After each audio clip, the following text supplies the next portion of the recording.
नमस्कार विद्यार्थी मित्रांनो, अनेकांत एज्युकेशन सोसायटीचे तुळजाराम चतुरचंद महाविद्यालय बारामती विषय भूगोल इयत्ता 11वी इयत्ता 12वी कला व विज्ञान विषय भूगोल। मी प्राध्यापक साखरे SS। आज मी आपणाला 5व्या टॉपिक मधील द्वितीयक व्यवसाय म्हणजे एखादा व्यवसाय स्थापन करत असताना त्याच्यावरती परिणाम करणारे घटक कोणते आहेत त्याविषयी आपण आज चर्चा करणार आहोत। पहा, या ठिकाणी उद्योगधंद्याच्या स्थानिकीकरणावर परिणाम करणारे घटक याविषयी आपल्याला त्या ठिकाणी चर्चा करायची आहे। तत्पूर्वी द्वितीय टॉपिक मध्ये आपण काही चित्र पाहिले होते आणि त्या चित्रावरून कच्च्या मालाचं मूल्य, पक्क्या मालाचं मूल्य, त्याचं वजन याविषयी त्या ठिकाणी 2 भाग पाहिले। तिसऱ्या भागामध्ये आपण एखादा उद्योगधंदा स्थापन करत असताना म्हणजे त्या ठिकाणी त्याला कच्च्या मालावरती प्रक्रिया करणं आणि पक्क्या मालामध्ये अधिक उपयुक्त वस्तू बनवणं त्याला त्या ठिकाणी द्वितीयक आर्थिक व्यवसाय असं म्हटलेलं आहे, म्हणजेच कारखाना ही देखील संकल्पना आपण त्या ठिकाणी पाहिलेली दिसून येते। तो भाग पाहत असताना 3 उदाहरणं आपण त्या ठिकाणी पाहिलेली होती। एक उदाहरण होतं सोलापूर जिल्ह्याचं।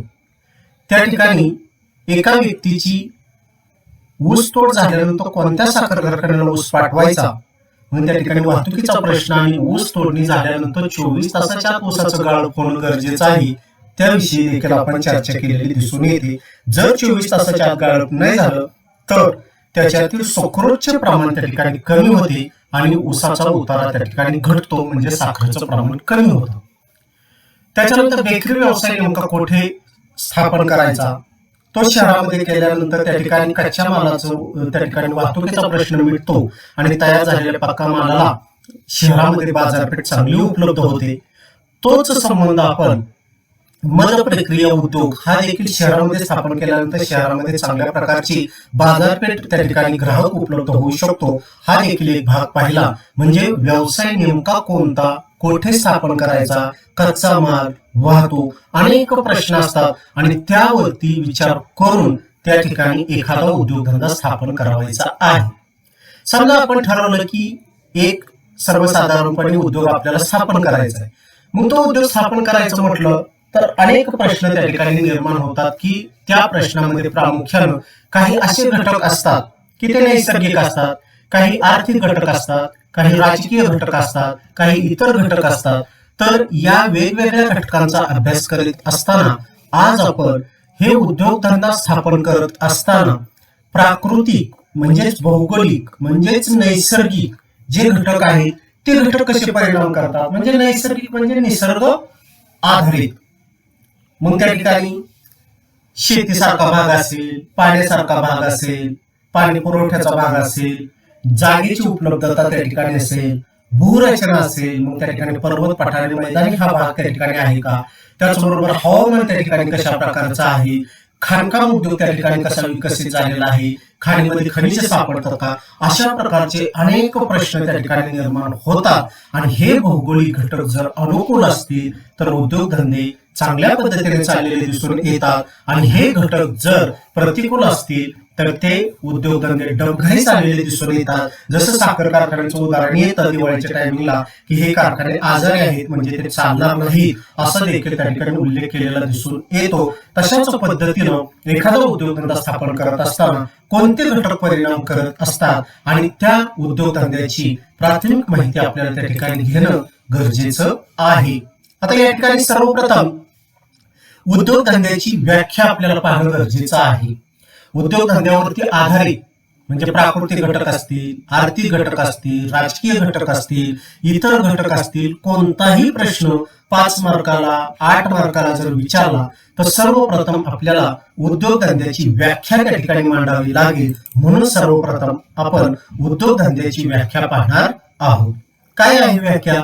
शेती व उद्योग, मासेमारी, खाणकाम इत्यादी व्यवसायातून मिळणाऱ्या प्राथमिक उत्पादनावर प्रक्रिया करणे व त्यापासून विविध वस्तूंची अथवा पदार्थांची निर्मिती करणे म्हणजे उद्योगधंदा होय.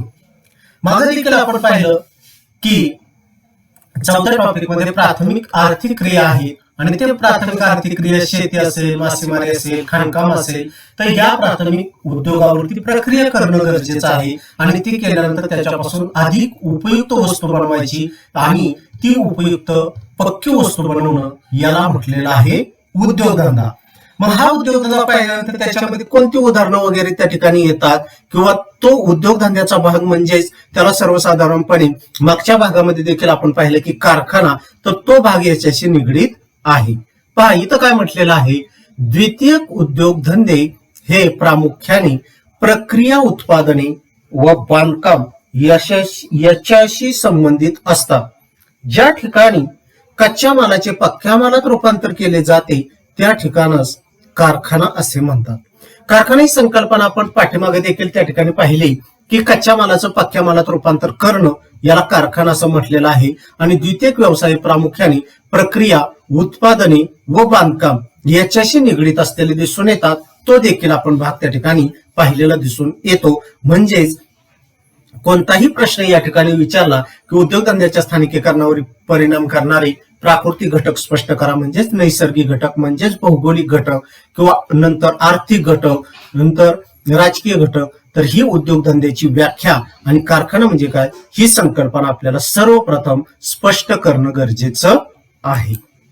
यानंतर प्रामुख्यानं उद्योगधंद्याच्या स्थानिकीकरणावरती परिणाम करणारे घटक कोणकोणते घटक आहेत, तर याच्यामध्ये सर्वप्रथम आपण याच्यातील जे 4-5 प्रकार आहेत त्याच्यातील अ घटक जो आहे त्याविषयी चर्चा करणार आहोत. आणि ते घटक म्हणजे प्राकृतिक किंवा त्याला नैसर्गिक म्हटलेलं आहे किंवा भौगोलिक घटक, तीनही एकाच अर्थाने आहेत. परीक्षेमध्ये कोणतेही घटक विचारले तरी तेच आपल्याला त्या ठिकाणी मांडता येणं गरजेचं आहे. तर उद्योगधंद्याच्या स्थानिकीकरणावरती परिणाम करणारे प्राकृतिक, नैसर्गिक किंवा भौगोलिक घटक थोडक्यात स्पष्ट करा. मग याच्यामध्ये अनेक घटकांचा समावेश झालेला दिसून येतो. नैसर्गिक घटक आहेत, भूरचना आहे, पाणी पुरवठा आहे, मृदा आहे, हवामान आहे, कामगार आहे, या सर्व घटकांचा त्या ठिकाणी समावेश झालेला दिसून येतो. याच्यातील प्रथम घटकाविषयी आपण चर्चा करतो, तो घटक आहे भूरचना. आता भूरचना म्हणजे नेमकं काय, तर एखादा उद्योगधंदा स्थापन करत असताना सर्वसाधारणपणे सपाट जमीन असणं गरजेचं आहे. म्हणजेच पर्वत, पठारे आणि मैदानी अशा प्रकारची भूरचना जर आपण पाहिली तर मैदानी प्रदेशामध्ये या ठिकाणी किंवा पठारी प्रदेशामध्ये ज्या ठिकाणी खाणकाम उद्योग विकसित झालेला आहे, अनेक प्रकारची खनिजे उपलब्ध होतात. म्हणजेच मैदानी आणि पठारी प्रदेशामध्येच उद्योगधंदे स्थापन झालेले दिसून येतात. म्हणजेच याच्यातील भूरचना हा घटक तितकाच महत्वाचा असलेला दिसून येतो. तरी देखील याच्यामध्ये आपल्याला काय मांडलेलं आहे ते पाहणं गरजेचं आहे. साधारणपणे सपाट मैदानी प्रदेशात उद्योगधंद्याची स्थापना केली जाते. पण मैदानी प्रदेशामध्ये नद्यामार्फत पाणी पुरवठा झालेला दिसून येतो. 4ही प्रकारची वाहतूक साधने विकसित झालेली दिसून येतात. म्हणून एखादा उद्योगधंदा स्थापन करत असताना मैदानी प्रदेश हा त्या ठिकाणी सर्वप्रथम त्याची निवड केलेली दिसून येते. तर विरुद्धार्थ काय म्हटलेलं आहे, पर्वताचे उतार असतील, उंच सखल भाग असेल तर उद्योगांचे स्थानिकीकरण यासाठी योग्य असत नाही. शिवाय मानवी वसाहत आणि शेती क्षेत्रापासून दूर अशा भागातच उद्योगधंद्याची स्थापना केली जाते. आता इथं काय म्हटलेलं आहे, तर मानवी वसाहत आणि शेती. एखादा उद्योगधंदा स्थापन करायचं म्हणलं की मुबलक प्रमाणात त्या ठिकाणी जमिनीची उपलब्धता आवश्यकता असते. म्हणजे कच्चा माल साठवणं, पक्का माल त्या ठिकाणी ठेवणं, उद्योगधंद्यासाठी त्या ठिकाणी अशा प्रकारची जमीन, मग त्या ठिकाणी शेतीयोग्य जमीन त्या ठिकाणी घेऊन चालणार नाही. मानवी वसाहती स्थापन केलेल्या आहेत तशी जमीन घेऊन चालणार नाही. तर याच्यापासून दूर ठिकाणी उद्योगधंद्याची स्थापना झालेली दिसून येते. याच्यामध्ये याच्या उलट काय म्हटलेलं आहे, तर सपाट मैदानी जमीन उद्योगांच्या स्थानिकीकरणासाठी जास्त योग्य समजली जाते. कारण तेथे कच्चा माल, यंत्रसामुग्री यांची वाहतूक सहज व सुलभरित्या सुरक्षित होते. म्हणजे मैदानी प्रदेशामध्ये कच्चा मालाची साठवणूक करणे असेल, यंत्रसामुग्री उभा करणे त्या ठिकाणी असेल, वाहतूक आत्ताच आपण म्हटलं की 4ही प्रकारची वाहतूक, रस्ते वाहतूक, रेल्वे वाहतूक, हवाई वाहतूक, जल वाहतूक ही सुरक्षित त्या ठिकाणी असलेली दिसून येते. कारण प्रत्येक ठिकाणी जाणारी वाहतूक, सर्व वाहतुकीला पूरक असणारी रस्ते वाहतूक त्या ठिकाणी उपलब्ध होते. एकाच वेळेस अनेक माल त्या ठिकाणी जास्त पाठवायचा असेल तर रेल्वे वाहतूक त्या ठिकाणी उपलब्ध होते. एका देशातून दुसऱ्या देशामध्ये सागरी मार्गाने त्या ठिकाणी वाहतूक करायची असेल तर त्या ठिकाणी जल वाहतूक त्या ठिकाणी महत्वाची असलेले दिसून येते. आणि काही वस्तू या वजनाने हलक्या परंतु त्याचं मूल्य जास्त असते आणि त्याची वाहतूक जर एका देशातून दुसऱ्या देशामध्ये करायची असेल तर हवाई वाहतुकीशिवाय पर्याय नाही. म्हणून अशा प्रकारची चारही प्रकारची वाहतूक व्यवस्था ही सपाट मैदानी प्रदेशामध्ये उपलब्ध झालेली दिसून येते. म्हणून अशा प्रदेशामध्ये त्या ठिकाणी प्रामुख्यानं उद्योगधंद्याचं स्थानिकीकरण स्थान ठरवत असताना विचार केलेला दिसून येतो. याच्यानंतर दुसरा महत्वाचा घटक सांगितलेला आहे भूरचनेनंतर हवामान, क्लायमेट म्हटलेलं आहे की एखादा उद्योगधंदा स्थापन करत असताना हवामानाचा देखील त्या ठिकाणी मोठ्या प्रमाणात परिणाम झालेला दिसून येतो. म्हणजे काही ठिकाणी अनुकूल हवामान असेल, काही उद्योगधंदे स्थापन करत असताना त्या ठिकाणी योग्य हवामान असणं गरजेचं आहे. मग ते कशा पद्धतीने आहे तर तो भाग या ठिकाणी आपल्याला मांडता येतो. उद्योगांच्या स्थानिकीकरणासाठी प्रतिकूल हवामान फारसे उपयुक्त नसते. अत्यंत उष्ण कोरड्या हवामान प्रदेशात उद्योगांचा विकास शक्यतो होत नाही. उदाहरणार्थ भारतातील उत्तरेकडील शीत हवामानाचे प्रदेश किंवा वायव्य भारतातील उष्ण व कोरडे हवामान प्रदेश. या ठिकाणी काय म्हटलेलं आहे तर हवामानानुसार उल्लेख जर आपण केला तर अत्यंत उष्ण व कोरडं हवामान असणाऱ्या प्रदेशामध्ये उद्योगधंद्याचा विकास होऊ शकत नाही. मग कोणते प्रदेश त्या ठिकाणी सांगितलेले आहेत तर दोन सांगितलेले आहेत. शीत हवामानाचे प्रदेश म्हणजे भारताच्या उत्तरेकडेला हिमाचल प्रदेश त्या ठिकाणी असेल, जम्मू काश्मीरचा भाग असेल, हिमालयाचा भाग असेल तर या प्रदेशामध्ये प्रामुख्यानं त्या ठिकाणी उद्योगधंदे स्थापन हवामानामुळे होऊ शकत नाही. तर भारताचा वायव्य भाग म्हणजे सर्वसाधारणपणे राजस्थान, थरचं वाळवंट या ठिकाणी उष्ण व कोरडं हवामान असल्यामुळं या भागामध्ये देखील उद्योगधंदे स्थापन करण्यासाठी अनेक अडचणी निर्माण झालेल्या दिसून येतात. या उलट काय सांगितलेलं आहे सुसह्य हवामान उद्योगांच्या विकासाला अनुकूल ठरते. म्हणजे अनुकूल हवामान असेल, चांगलं हवामान असेल तर त्या प्रदेशामध्ये उद्योगधंदे चांगल्या पद्धतीने चाललेले दिसून येतात. उदाहरणार्थ कापसापासून धागा तयार करण्यासाठी दमट हवामानाची आवश्यकता होती. कापड उद्योगांचे केंद्रीकरण मोठ्या प्रमाणात दमट हवामानाच्या प्रदेशातच झालेले दिसून येते. म्हणजे काय तर कापसापासून न तुटता उत्तम धागा तयार करायचा असेल तर सागरी किनारपट्टीला उष्ण व दमट हवामान असलेलं दिसून येतं. म्हणून अशा प्रदेशामध्ये अनेक कापड गिरण्या स्थापन झालेले दिसून येतात. उदाहरणार्थ आपल्याला भारताचा उल्लेख केला तर मुंबई असेल, गुजरात असेल तर या भागामध्ये अनेक कापड गिरण्यांचं जाळं आज देखील गुजरातमध्ये अहमदाबाद असेल, सुरत असेल या ठिकाणी अतिशय कमी किमतीमध्ये त्या ठिकाणी कापड त्या ठिकाणी मिळतात. अनेक त्या ठिकाणी कापड गिरण्या त्या ठिकाणी विकसित झालेले दिसून येतात. उदाहरण जर घ्यायचं झालं तर आपल्या इथं 1000 रुपयाला मिळणारी साडी त्या ठिकाणी 100 ते 200 रुपयाला त्या ठिकाणी मिळते. मग आपण म्हणतो की इतका फरक का तर वाहतुकीचा खर्च आहे, त्याचबरोबर आपल्या इकडे आणल्यानंतर ट्रान्सपोर्टचा खर्च असलेला दिसून येतो. दुकानाची लाईट असेल, कामगार व्यवस्था असेल, दुकानाचं भाडं असेल तर हा जाहिरात असेल याच्यावरती सर्व खर्च वाढतो. म्हणून 100-200 रुपयाची साडी आपल्या इकडे 1000 रुपयापर्यंत जाते. म्हणजे मूळ त्या ठिकाणी सुरतमध्ये आज देखील आपल्या महाराष्ट्रातील अनेक त्या ठिकाणी व्यापारी लोक तेथूनच खरेदी करतात.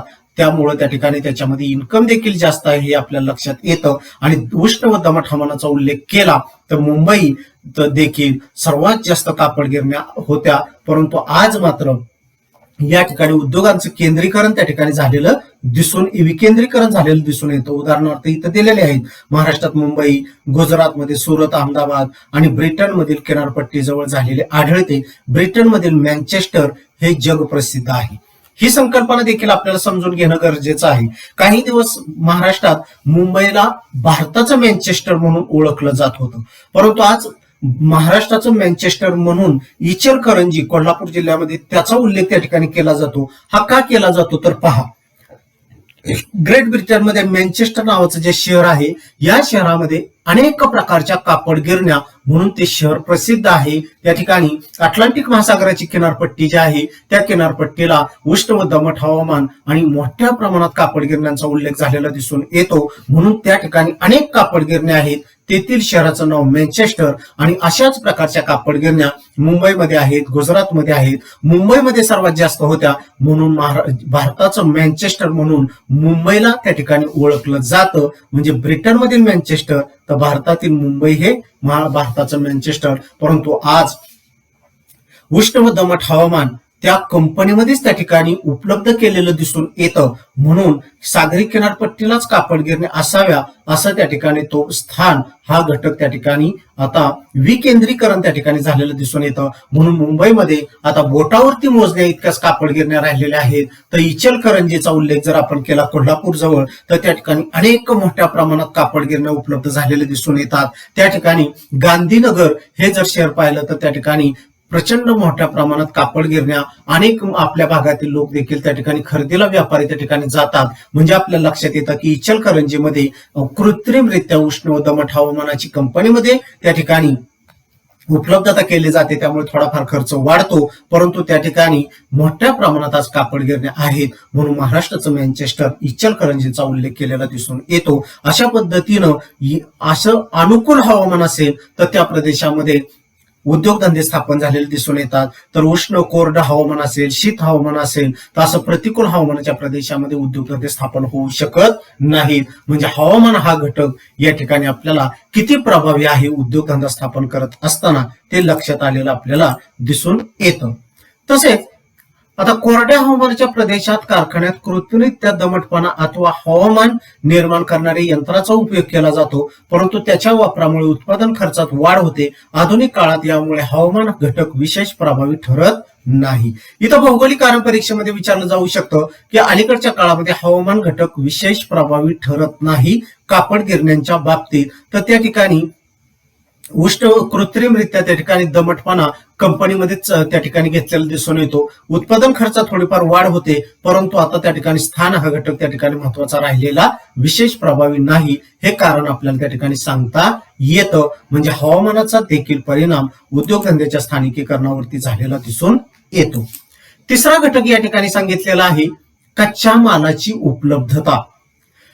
आता एखाद्या प्रदेशामध्ये उद्योगधंदा स्थापन करत असताना कच्चा माल रॉ मटेरियल जर उपलब्ध झालं तर त्या ठिकाणी उद्योगधंदे मोठ्या प्रमाणात विकसित झालेले दिसून येतात.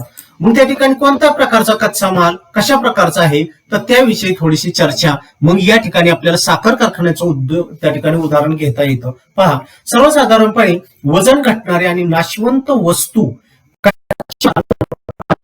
कच्चा माल क्षेत्राजवळ स्थापन केले जातात. उदाहरणार्थ साखर उद्योग असतील, दुग्धजन्य पदार्थ उद्योग असतील यांचा समावेश. आपण मागच त्या ठिकाणी सोलापूर जिल्ह्यातील साखर कारखान्याचं उदाहरण पाहिलं की जवळच साखर कारखाना असेल तर वाहतूक खर्च आणि ऊसाची तोड झाल्यानंतर 24 तासाच्या आत ऊसाचं गाळप होणं गरजेचं आहे. म्हणजे कच्चा माल जर त्या ठिकाणी उपलब्ध असेल तर त्याच भागामध्ये साखर कारखाने स्थापन केलेले दिसून येतात. हा भाग त्या ठिकाणी आपल्याला सांगता येतो. तसेच ज्या प्रदेशामध्ये दूध उत्पादन जास्त प्रमाणात मिळतं त्या भागामध्ये दुग्धजन्य पदार्थ निर्मिती उद्योग त्या ठिकाणी मोठ्या प्रमाणात स्थापन केलेले दिसून येतात. याशिवाय वरील उद्योगाप्रमाणे नागपूर व महाबळेश्वर या परिसरात स्थानिक फळावर प्रक्रिया करणारे उद्योग जसे फळांपासून रस काढणे, गर काढणे, मुरंबा तयार करणे, लोणचे तयार करणे इत्यादी उद्योग येथे स्थापन झालेले आढळतात. खराब व नाशवंत पदार्थावर प्रक्रिया त्वरित होणे गरजेचे असते, हे यामागचे कारण आहे. आता या ठिकाणी उदाहरण दिलेलं आहे मित्रांनो. पहा की नागपूर आणि महाबळेश्वरचा जर भाग पाहिला तर त्या भागामध्ये मोठ्या प्रमाणात कच्चा माल उपलब्ध झालेला दिसून येतो आणि या कच्च्या मालावरती त्वरित प्रक्रिया होणं गरजेचं आहे. म्हणजे फळापासून रस तयार करणे असेल, वेगवेगळे मोरावळे तयार करणे असेल, लोणचे तयार करणे असतील तर अशा प्रकारचे उद्योग त्याच प्रदेशामध्ये स्थापन झालेले दिसून येतात. जर ते नाही झाले तर त्याच्यावरती ते नाशवंत असतात आणि ते खराब होण्याची शक्यता असते. म्हणून त्या ठिकाणी त्वरित त्याच्यावरती प्रक्रिया होणं गरजेचं आहे. परंतु या उद्योगासाठी लागणाऱ्या कच्च्या मालाच्या वजनात घट होत नाही असे उद्योग दूर बाजारपेठेजवळ स्थापन होतात. उदाहरणार्थ वस्त्रोद्योग. असे काही उद्योगधंदे आहेत की ते किती 500 किलोमीटर 1000 किलोमीटर लांब जरी जाऊन त्या ठिकाणी स्थापन केले तरी देखील त्याच्या कच्च्या मालाच्या आणि पक्क्या मालाच्या वजनामध्ये फारसा फरक पडत नाही. अशा प्रकारचे उद्योगधंदे म्हणजेच वस्त्र उद्योग. मग या ठिकाणी उदाहरण घेता येतं आपल्याला की विदर्भामध्ये कापसाचं उत्पादन सर्वात जास्त होतं, परंतु महाराष्ट्रात मुंबई किंवा इचलकरंजी या भागामध्ये वस्त्रोद्योग कापड गिरण्या विकसित झालेले दिसून येतात. म्हणजेच त्या ठिकाणी कच्च्या मालात आणि पक्क्या मालामध्ये तयार झालेला त्या वजनामध्ये काहीही फरक पडत नाही, वजनात घट होत नाही, हे आपल्याला त्या ठिकाणी लक्षात येतं. म्हणजे कच्च्या मालाची उपलब्धता आणि त्या ठिकाणी उद्योगधंदे हा त्याच भागामध्ये काही ठिकाणी होणं गरजेचं आहे, तर काहीचा त्या ठिकाणी परिणाम होत नाही. म्हणजेच अशा पद्धतीनं कच्च्या मालाची उपलब्धता हा देखील उद्योगधंद्याच्या स्थान निश्चित करत असताना स्थापन करत असताना परिणाम करत असलेले दिसून येतात. पुढचा घटक आपल्याला सांगता येतो पाणी आणि वीज पुरवठा. कुठलाही उद्योगधंदा स्थापन करत असताना म्हणजे सहज आपण एखादं घर घेत असताना देखील पाण्याची उपलब्धता आहे का, वीज पुरवठा आहे का, 24 तास पाणी आणि वीज अशा उद्योग असेल, असा भाग असेल तर आपण त्या ठिकाणी घर घेणं पसंत करतो. किंवा एखादा बिल्डर त्या ठिकाणी आपल्याला जाहिरात करतो की आमच्या इथं फ्लॅट विक्री करायची आहे, तर त्या ठिकाणी तो लिहितो की 24 तास मुबलक पाणी उपलब्ध आहे, वीज पुरवठा आहे, मग त्या ठिकाणी आपण घर घ्यायला तयार होतो. तसंच एखादा उद्योगधंदा स्थापन करत असताना मुबलक प्रमाणात पाणी उपलब्ध असेल, 24 तास वीज पुरवठा त्या ठिकाणी उपलब्ध असेल तर अनेक उद्योगधंदे त्या ठिकाणी स्थापन झालेले दिसून येतात. म्हणून असे उद्योगधंदे स्थापन करत असताना या घटकाचा काय परिणाम होतोय तो भाग आपण त्या ठिकाणी पाहणं गरजेचं आहे. पहा, विविध उद्योगांसाठी भरपूर प्रमाणात पाण्याची आवश्यकता असते. शीतकरण, वितरण, धुलाई, शुद्धीकरण, प्रक्रिया, यंत्रांना थंडावा, तसेच अन्न प्रक्रिया उद्योग, रासायनिक उद्योग, जलविद्युत, औष्णिक वीज निर्मिती केंद्र यांना भरपूर पाण्याची आवश्यकता असते. म्हणून असे उद्योग नदी किंवा तलाव पाणवठ्याजवळ स्थापन झालेले आढळतात. उदाहरणार्थ लोह पोलाद उद्योग, तेल शुद्धीकरण उद्योग.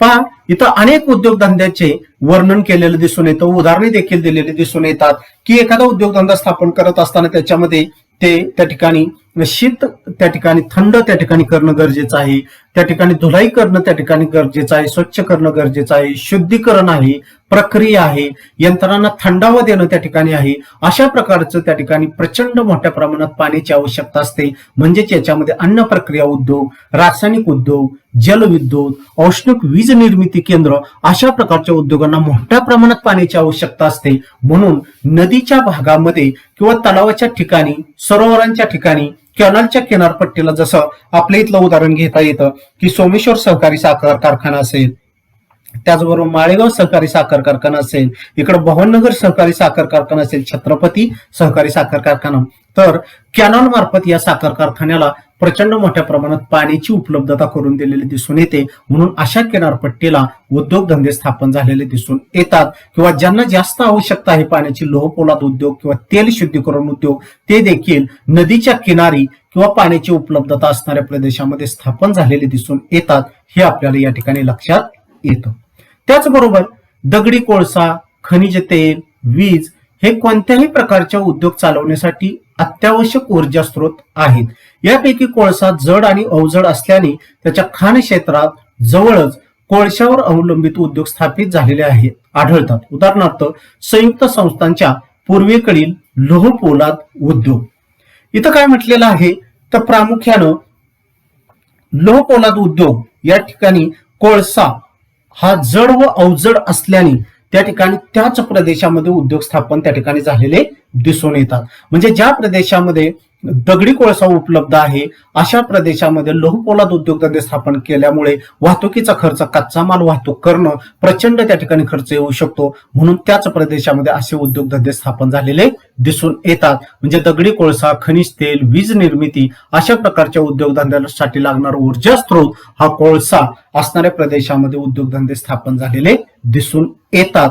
म्हणजेच वीज पुरवठ्याशी संबंधित हा भाग आपल्याला त्या ठिकाणी सांगता येतो. म्हणजे याचा देखील परिणाम लोकसंख्येच्या त्या ठिकाणी उद्योगधंद्याच्या स्थापनेमध्ये उद्योगधंद्याचं स्थान निश्चित करत असताना झालेला दिसून येतो. पाणी आणि वीज पुरवठा यांचा समावेश या ठिकाणी आपल्याला सांगितलेला दिसून येतो. अशा पद्धतीनं थोडक्यात विद्यार्थी मित्रांनो अनेक घटक आहेत, याच्यातील एकूण या 4 घटकांचा समावेश आपण या ठिकाणी केलेला दिसून येतो. राहिलेले जे 2-3 घटक आहेत त्याविषयी चर्चा आपण पुढच्या भागामध्ये त्या ठिकाणी करणार आहोत. म्हणजे उद्योगधंद्याच्या स्थानिकीकरणावरती परिणाम करणारे घटक जसं भूरचना असेल, हवामान असेल, कच्च्या मालाची त्या ठिकाणी उपलब्धता असेल, पाणी व वीज पुरवठा असेल, हे घटक देखील त्या ठिकाणी तितकेच परिणाम आहेत. तसेच राहिलेले घटक देखील त्या ठिकाणी तितकेच प्रभावशाली असलेले दिसून येतात. तर ते राहिलेले जे 2-3 घटक आहेत त्याविषयी चर्चा आपण पुढच्या भागामध्ये त्या ठिकाणी करणार आहोत.